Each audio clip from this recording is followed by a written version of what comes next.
Okay, I'd like to introduce Don Albright, who is a longtime board member of the Friends of Penasquitos Canyon and also our geology hike leader for many, many years. So, Don? Thank you. I've been a member of the Friends for many years, since moving to Mira Mesa about 1979. And about that time, the canyon became an open space park, and I got involved with the Friends. But I'm a long time San Diegan, born in Chula Vista, Depression baby, and got interested in rocks there during 30s and 40s. My grandmother lived with us, took me on little walks up in the canyons, and I got to pick up rocks, and it grew from there. So anyway, into World War II, we moved out to the beach, Mission Beach, where we went to secondary school, and continued my interest in geology, which expanded into interest in mountains like the Sierra Nevada in particular. So in Boy Scout days, we did a lot of backpacking and mountain climbing in the Sierras. Climbed most of the higher peaks above 12,000, pretty much all the Muir Trail and its laterals, and a lot of exploring. Uh, I went on to San Diego State to major in geology, which they did not have, but they had some very good professors, three in particular, and a small department. But they were planning to get a degree soon, a degree program in geology.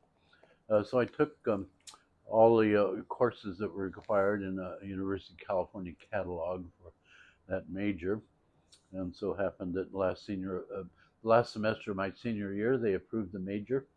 I had gone to summer school to get the other courses they didn't offer, so I was standing there ready when it was approved and got the first degree in geology.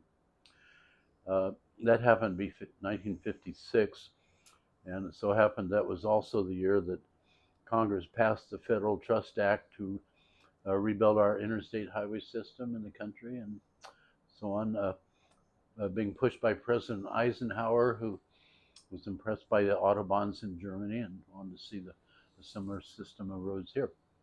So I was hired as an engineering geologist for the California Division of Highways, now Caltrans, with their bridge department to do studies for bridge foundations and do the foundation recommendations, which I was able to do for just a couple of years because in those days they were drafting for the Korean War. When you graduated, you lost your student deferment and were ripe and ready for the draft. I was eventually drafted, uh, and uh, I, I knew that after the Army, I would be coming back for grad school, and they required German for grad school and any physical science in those days because of the literature, mostly in German. So I figured, well, the Army is the way to get the German. I would go to Germany, and which I did. I found a unit being trained to go, and um, before they went, I was actually pulled out after basic training, and as a geologist, I'd had experience doing geologic mapping from air photos, and they pulled me out as the air photo intelligence specialist for a division, and which I had no experience in. I was able to finagle a opening to the Army Intelligence School in Baltimore. Was trained and sent to Germany after the division I was with had already made it there, and so that's kind of what I did in the Army. Except there was no real need for what I was doing. If I wanted good photography for that purpose, I could get U2 photography. It was much better further into Eastern Europe. But I had a big interest in the geomorphology of Europe, and they kept sending a lot of film for interviews, so I planned a lot of missions just for my own interest in geomorphology. Uh, then I took German at night, got a minor in German, and I was there 3 years, or 2 years in Germany, 3 in the Army. Came back to San Diego State, started the graduate program, but there were no more jobs in geology because of nationalization of overseas oil properties. And so I got some other degrees and a teaching credential and taught. And so I'm a retired teacher as well as a geologist. And then retired as a teacher. I've always been active with the Natural History Museum, and so I sort of became their geologist after retirement. And all this time I was active with the Friends of Penasquitos Preserve and enjoyed doing the geology walks in the canyon. So that's where I am. Good. Can you talk about that time when you were involved with the early thinking and analysis of the restoration of the ranch house?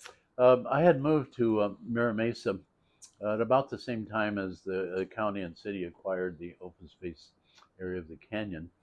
I bought a house on the rim overlooking the ranch, and so became very interested in what was happening. Had seen articles in the paper about the city and county trying to buy the property from developers who had acquired it, anticipating being able to develop it. And both the county and the city were interested in that becoming an open space area rather than housing. And so they were dealing with the property owners, the big developers who had a very large acreage, much of it coming from the Teamsters Retirement Fund. But the city at that time was opposed to permitting projects that would uh, extend the city beyond the infrastructure that was available. In other words, limiting leapfrog growth in the county and city. So they were turning down offers by the developer for that canyon. But there were two. There was a member of the County Board of Supervisors, Bill Mitchell, and the San Diego Mayor, Roger Hedgecock, both lived in the Del Mar area and both enjoyed riding horses and so on in the canyon. So they gradually became interested and finally decided this was too good of a deal to pass up because they were being offered all of the canyon floor plus all of the Mira Mesa side canyon wall free for accepting the proposition that the developer could go ahead and start developing on the north side of the canyon, Rancho Penasquitos, and they, owning the property, got to set the borderline. They, on the north side, set it at the foot of the north wall of the canyon, but we got the main part, which is the floor of the canyon, and over the years have been able to acquire additional land as developments were completed, and to reduce their tax burden would turn land over to the city and county that they weren't using or not going to be developed. So that's sort of the way the park grew.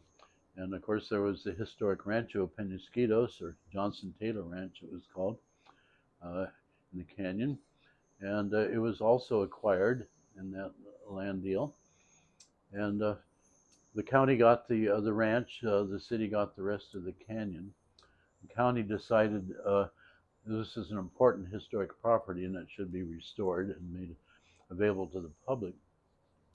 And so they checked around, found an architect that was well known in California for doing historic restoration. They contacted him, actually contracted him to come down to San Diego and look it over. And I had already become active at the ranch through the San Diego Ecology Center that was given the responsibility of sort of running some kind of a program at the ranch when the county acquired it. So anyway, I brought him down. We looked it over, went through it. It was actually being occupied at the time. The county put a family in it, renting it just to have someone at the property. And so I had met them. There was a dilemma, though, with the architect trying to decide what the best plan was for the ranch. It would be restored, but would you restore it the way it looked when the Spanish had it? Would you do it the way that it was when it was under the Mexican flag? Would you do it the way Jacob Shell Taylor had it when he used it as a hostelry or a guest ranch for his hotel resort in Del Mar, or the way it was in the ranching period when it was owned by San Diego County's two largest cattle rancher. His name was Sade, in partnership with Sexton, who was a former county sheriff. Uh, the two had been running the ranch right up until the county acquired it. So, anyway, that decision was made. They decided it would be done as a historic collage. I mean, a little bit of everything, and especially the way it sort of ended up in the ranching days. And that's the way the restoration went, and that's the way it is. So, the beginnings of what is now Penasquitos Canyon Preserve and the Friends of Penasquitos started immediately after the acquisition, even before the restoration. The Ecology Center being given the responsibility of starting a program at the ranch, did that. Started doing walks and field trips and activities at the ranch for children during the summer. And they eventually went on to other things, and because of that, the Friends of Penasquitos Canyon Preserve were organized by the people who were members of the Ecology Center group that lived in the canyon area. So we started a new program. Some of the earliest people, Alberta Fleming, who had come from Cleveland, very active with the Friends, and especially in organizing activities for children, like she had done at the Cleveland National History Museum before coming to Rancho Penasquitos.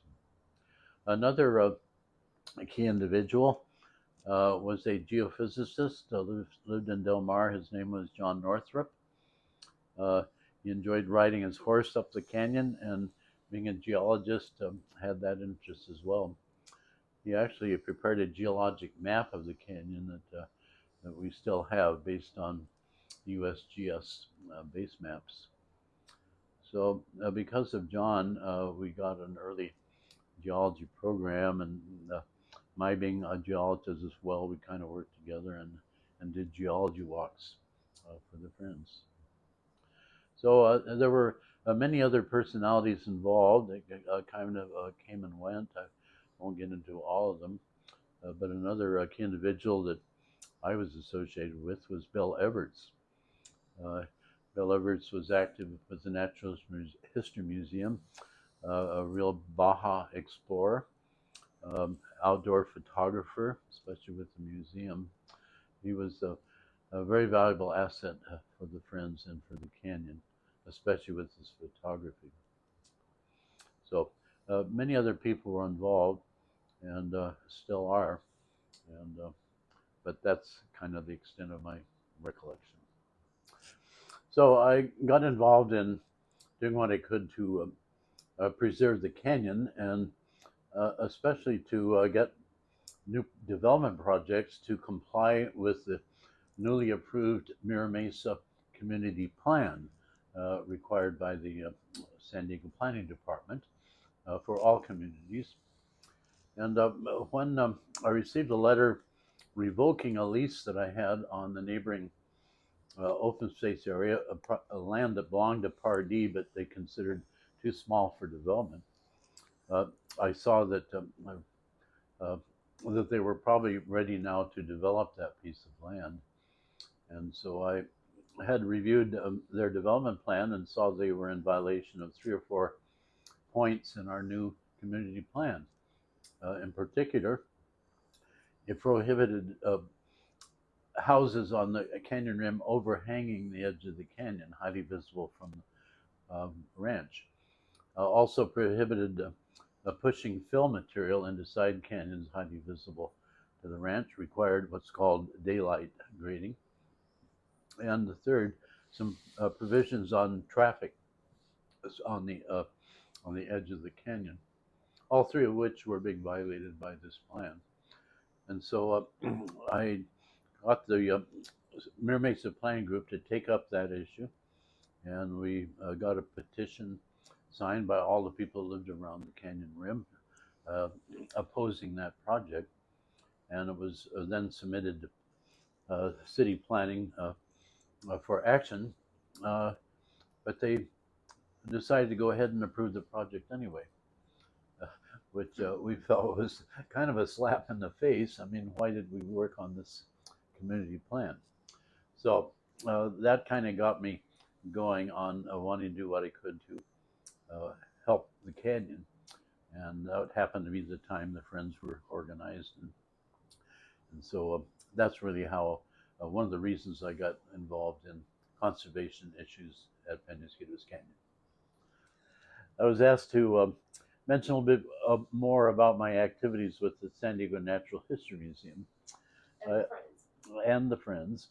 Well, I started with the museum when I retired from teaching, as I've already mentioned, and my job there was mostly doing geology classes, also field trips to our local desert and in northern Baja, and expeditions in Baja California, which had long been my passion.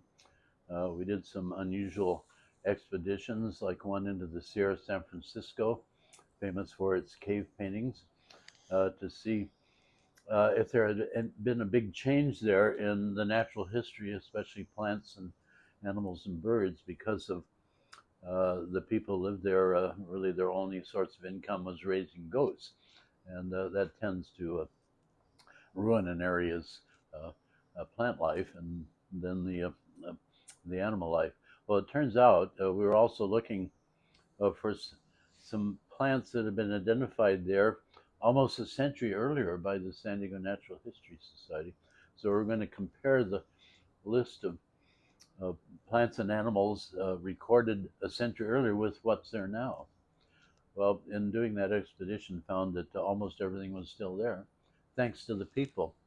They also had needs and uses for those plants and made sure their goats didn't eat them. They subsisted off what they had there. They were totally isolated for many generations from the rest of Mexico or any source of medicines and this and that. So all of their medications were from those local plants. So anyway, a big variety of interesting expeditions. Another one being to Guadalupe Island, about 200 miles below the border, and about a little less than 100 miles offshore from Santa Rosalia, Punta Baja. And the museum had also done an earlier expedition a century earlier to that island, made the list of birds and plants and so on. And so it was to compare. And going there, we found that it was a wasteland. The goats had been put on the island and had eaten everything. It was a bare, dusty soil area, like a horse pasture on the top. Almost all the native plants were gone. Thousands of goats, in fact, about 10,000. And the Mexican government was concerned about that, as well as the museum, that being an unusual island, most of its plants being endemic to that island. So we had many Mexican scientists with us and spent a week there. And after it was all over, decided the goats would have to go. And 10,000. An aerial survey was done, similar to that done on Santa Cruz Island for the goats, to find out sort of how many were there.